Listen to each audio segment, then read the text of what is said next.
this is almost like watching TV unfold because there's no downtime here. We have a verdict, a guilty verdict on 6 counts against Tiffany Moss, and we're not even taking a commercial break here. We're going right into the penalty phase, and this same jury, which is a death-qualified jury, is going to start to work on now what may be the toughest part of the work they've got to do. And the judge was very helpful in going through the checklist of things he has to see and do, because all he's concerned about at this point is appeal. I've said it a few times before that the biggest opposition to the prosecution in this case was clearly not Tiffany Moss. It's the appellate court and the appellate review process. So he mentions the opening statement, the evidence that might be objected to. He mentions aggravating circumstances, closings, jury instructions. I am joined, thankfully, by Katie Cherkasky, trial attorney, who can help us kind of unfold and deal with all of that's happening now in such a tight time frame. Katie, first, thank you for joining me. I appreciate it. Thanks for having me. So have you dealt with this before, this quick turnaround process where there is no time to take a breath? You better be ready to go. Well, yes, I have, and typically if both sides do agree that they're ready to proceed into sentencing, then I think that the court wants to move things along efficiently. I think obviously in this case, both sides were anticipating, or at least the prosecution was anticipating, that they would have to be prepared to proceed pretty quickly, and we're obviously ready to do so. So I'm not super surprised, but it is a very quick turn to the sentencing portion of the case. And so, you know, the elephant in the room here is the defendant not putting on a defense. She opted to represent herself. There was a battle about that, and the Sixth Amendment decision was made that she does have the right to represent herself, and the attorneys that were with her are now standby. Katie, if I understand anything at all, attorneys are horrible at standing by, and we have seen them try to inject themselves into part of the case in chief subtly, but more aggressively trying to get into the penalty phase, saying that the court should not allow her to represent herself in this part of the process. What do you think about that? I think it's very interesting. I think as a defense attorney myself, and I see these defense counsel trying to intervene to ensure that she does have some sort of representation, because the question in a death penalty case is not necessarily, obviously, whether the person is guilty, but whether they meet the very stringent criteria to receive the death penalty. And the appellate courts are going to look very closely at what happens in the sentencing phase and whether everything was done properly and fairly. So the judge here obviously has ruled that she does have the right to continue to represent herself, that he can't impose counsel on her. If she doesn't so desire. She's competent to stand trial according to what we've seen so far. And it's going to be a question for the appellate courts, as you mentioned. And I think it's a kind of close call. It's not something that has been tested very widely, if at all. And it's going to be a matter of whether they feel that everything was done properly by the trial judge in making that final decision. But the defense counsel probably don't have much standing to continue to insert themselves at this point. Okay, we're going to talk more when we come back from a quick break. They are about to begin the penalty phase in the Tiffany Moss matter. Stay right where you are. Well, here's the deal. The guilty verdicts were rendered about 12 minutes ago. And in that 12 minutes, we've heard from the prosecution giving a very brief statement, which we'll have for you here in just a few minutes, basically just reminding the jury that they've seen everything, they've heard everything, and you're going to get to look at it now in this death penalty or no death penalty light. He also said, the prosecution, that they just kind of relied on what was done in the guilt phase. That was that. The judge basically asked the defendant and was very careful in going through each element of her rights as she represents herself now in a case in which she may be put to death. She's been found guilty and took advantage of none of the help being offered by her standby attorneys or of her own volition. She did no opening statement, didn't cross-examine anybody, no closing argument. We know all of that. Didn't really take part in anything to help herself, to help her own case. And so now, when we come back from this brief break, not us, the court, they're going to basically tell this jury, here's what you've got to do, here's the verdict form, get back to work. We could have a verdict in the penalty case by the end of this early evening, late afternoon. So with me, Kate Cherkasky. This is moving along here, and you know, I keep thinking about the defendant, and is she being protected enough? What do you think?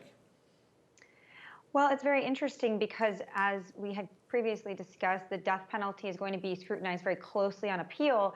And in this case, she previously fired her counsel when they had cut a deal for her to receive life. So if she gets the death penalty and the appellate courts somehow think that it wasn't a fair process or it didn't abide by the very stringent requirements of a death penalty case, then she's going to end up in the same place for all practical purposes. So it's interesting. It's obviously unprecedented. I think the judge did what he could to try to extract any information from her, to present any mitigation evidence, but she's holding strong with her strategy. Yeah, I think the judge, it's George Hutchinson, he's done a great job of being not necessarily an advocate for her, but certainly for her rights. And I want to point out, too, that the prosecutor, Daniel Porter, could have really laid it on in both closing argument and in this brief statement that he gave the jury about the penalty phase, but he didn't. And I have a feeling there's sort of a kid glove type approach to this to make sure on appeal it doesn't look like the defendant was just getting beat up unfairly. What do you think?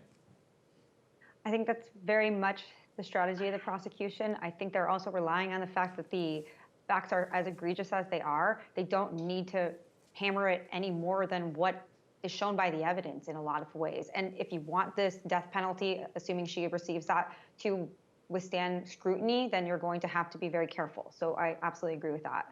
Let's listen to that opening. This is the opening statement from the prosecution as the penalty phase began just minutes ago.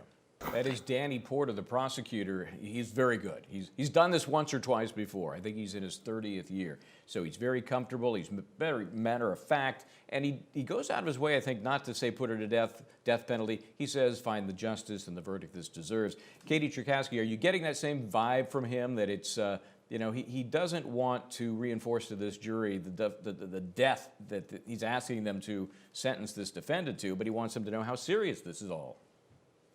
Yeah, I think he did a really good job of explaining what the specific requirements of the law are and how that matches up with the facts in the case, or how they're going to show that it does, so that they can come to that conclusion on their own, which I think he may believe is a foregone conclusion here, or at least very likely. So he is doing a good job of being very measured and being very informative as to the law. And the one thing he focused on, which is critical, because you can't get the death penalty because you killed somebody and only killed somebody. There has to be more, the aggravating factors. And we knew all along that the aggravating condition and the factor here was going to be torture. So what are your thoughts on those who might perceive this starvation cause of death as something more like neglect or some conduct less than torture? Well, it is an interesting question, and I think that the idea that the prosecution has to prove torture is not necessarily a definite thing that they're going to get to. And I think that reasonable minds could differ regarding the idea that starvation over a long period of time is torture or more of a severe neglect.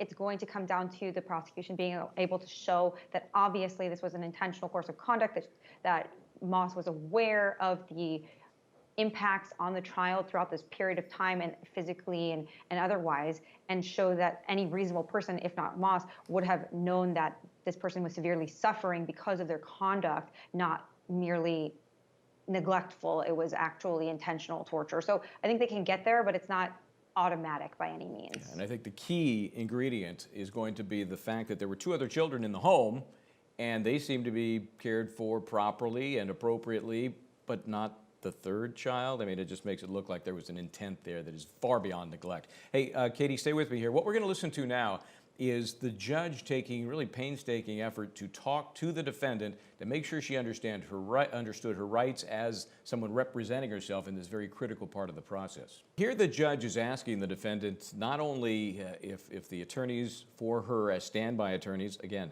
not good at standing by, if the information they've come up with as mitigating to help save her life can be presented. She said, no, I'm not going to worry about that. The judge asked if there's anything he personally could do to help assist her. Nope, I'm fine. So what we're seeing is consistent with what we saw from the very beginning of the trial throughout the presentation of evidence, through closing arguments or lack thereof in her case. So Katie Cherkasky is here, and we're talking about a bizarre scenario. This is nowhere near normal in any way. And the fact that we're able to bring this to the folks and talk about what it all means, it's a great experience to just see how the process works in this very unique situation. So let me ask you, as you sit there and look at her demeanor and you hear her responses, which sound very measured and seemed to be, for her appropriate. What do you think is going on in her head? What is her plan? It's a really great question, and I agree with you. She seems very measured. I don't know what her strategy is. If her strategy is to appear crazy or sympathetic, she's really not getting there at all. So again, it kind of circles back to the idea that she turned down this deal for life, and I'm not really sure she's going to end up with anything different at the end of the day. If this doesn't get upheld on appeal for whatever reason, because there's a lot of scrutiny that's going to be applied to this, I can't imagine what she's possibly thinking. But again, we have to look at the facts of this case and think, well, this is a person who allegedly, well, at this point, she's been convicted of doing heinous things to a child. So really hard to look inside someone's head like that and relate, I think, for most people. At least I would hope so. You know what? I just had a thought, and I was talking with Rachel Stockman about it. She's the biggest brain in the room here. And so we're talking about the statement that was made by Tiffany Moss early on, that she wanted God to handle this, and that was why she asked her attorneys, who had negotiated that plea deal for her, to step aside and stand by. Maybe in her mind, how it plays out in court without her doing anything, and how it plays out in this penalty phase without her doing anything, is God's plan. Thoughts? Sure, I think that's what she said. We have to take it at face value, and to the extent that she's not doing anything, that's still a decision. So I guess it's a little bit of an odd analysis, but of course I think I'm specializing in odd analysis, yes. That's what I do. That's all we have at this point with this. So I think that it's very much possible that this is her way of coming to peace with the outcome, perhaps, for whatever that's worth. Okay, I get that. Katie, stand by. We're going to get back into this case. Again, Tiffany Moss found guilty on all 6 counts. She is now on the verge of the penalty phase in her trial in Georgia. We will get back in that courtroom as soon as the jury reconvenes. We'll be right back with more on Law&Crime. Judge Hutchinson, a little teaser there when he said, "Are you ready to give your closing argument to the defendant, Tiffany Moss?" I fell for it. She rose, and I thought something might happen other than the "no thanks, Your Honor," which we've kind of come accustomed to. Anyway, that does it. The judge is now doing the charge to the jury with a specific reference to the penalty phase. And they've got 3 choices. They've got life with the possibility of parole, life without the possibility of parole, and of course, death. So they will retire to begin to deliberate that portion of the case, the most important portion of the case, no doubt, for those of them trying to figure out exactly how to do this. I'm working on getting the makeup of the jury just to get a sense of men, women, and all of that, and certainly we might play into the sensitivities or sympathies of the jury members when evaluating the death penalty. So Katie Cherkasky is still with me, and Katie, despite finding somebody guilty, it's a whole different animal when you're saying, yeah, they're guilty and I want to put them to death. How do you think the impact of this defendant not having representation is going to weigh on that jury decision? Well, it's definitely an interesting question. Obviously, this is a death-qualified jury, meaning that every person sitting on the jury has expressed that they're not categorically opposed to the death penalty, that they would consider that along with the sentence of life without the possibility of parole. So it's tough to say. It could seem from a lot of their perspectives that she's actually asking for the death penalty by not responding to the state's specific request for that. But on the flip side, they could say perhaps this is a person that's so disturbed that they really don't know what they're doing and that would be cruel. So I think it can really go both ways. Yeah, and I think that, that's the unknown. Nobody really knows. And when you get a jury qualified as a death penalty jury, I mean, who knows? You're asking them to be truthful and forthright and tell you that they will, in fact, be able to impose the death penalty if all of the factors are met and that they feel that the evidence suggests it. But you don't know. You could have 2-3 people on there that are dead set against the death penalty, and they just don't come clean about that fact. And so they get into this phase of the process and they gum up the works, So we don't know. We just don't know. Remember where we are in this thing. It's been about 58 minutes, so less than that, 48 minutes since the jury verdict returned against Tiffany Moss. If you missed it, let's go back into the courtroom for the verdict. Less than an hour, this jury has gone from delivering a verdict to now beginning to deliberate the sentencing of Tiffany Moss. And we've learned there's 6 men, 6 women on the jury. They're going to be back at it now deciding whether this woman should be put to death. Stay right where you are. We'll be back to Law&Crime.